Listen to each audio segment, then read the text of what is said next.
ஒருவர் பயணத்தில் இருக்கும்போது மகரிப் தொழுகையை தொழுது ஜம்மு கசர் செய்து இசாவையும் தொழுது கொள்கிறார். அதே நேரத்தில் வித்திரு தொழுகையும் சேர்த்து தொழுது கொள்ளலாமா என்ற சந்தேகத்தில் கேட்குறாங்க.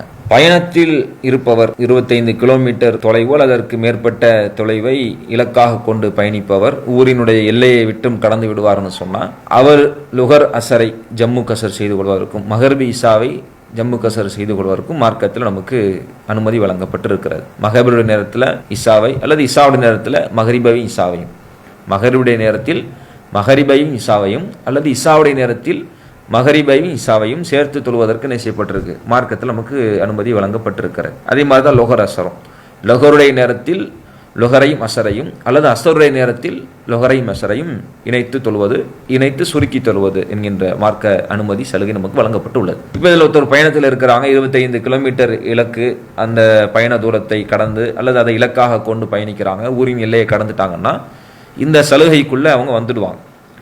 இப்போ மகரிபுடைய நேரம் ஆயிடுச்சு. மகரிபுடைய நேரத்திலேயே ஒருவர் மகரிபையும் தொழுதுட்டாங்க, இசாவையும் கசர் செய்து ஜம்மு செய்து தொழுது முடிச்சுட்டாங்கன்னா இதற்கு பிறகு அவர்கள் வித்திரு தொழுது கொள்ளலாமா அப்படின்னு கேட்டால் தாராளமாக தொழுது கொள்ளலாம்.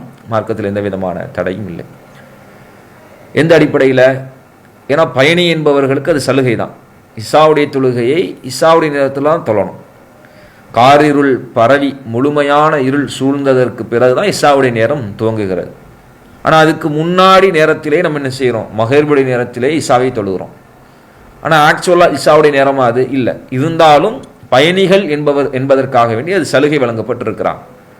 அப்போ இசாவுடைய தொழுகைக்கு பிறகு நம்ம வித்திரு தொழுவதை அல்லாஹ்வுடைய தூதர் வழிகாட்டி இருக்கிற காரணத்தினால ஒருவர் பயணியாக இருக்கும் பொழுது அவர் மகரிபுடைய நேரத்திலேயே இசாவையும் சேர்த்து தொழுது கொள்வார், இசாவை முடித்து விடுவார்னு சொன்னால் அதற்கு பிறகு அந்த இசா தொழுகையை முடித்ததற்கு பிறகு அவர் உடனே வித்திரு தொழுது கொள்வதில் என்ன இல்லை, மார்க் அடிப்படையில் பிரச்சனை கிடையாது. தாராளமாக என்ன செஞ்சுக்கலாம், தொழுதுக்கலாம். அல்லாஹ் ரப்புல் ஆலமீன் அப்படியான எந்த சிரமத்தையும் நீங்கள் கடைசி இரவில் தான் தொழணும், பின்னாடி நீங்கள் லேட் நைட்டில் தான் தொழணும், நடு இரவில் தான் தொழணும் அப்படிங்கிற மாதிரி எந்த சிரமத்தையும் நமக்கு என்ன செய்யலை, சொல்லித்தரலை.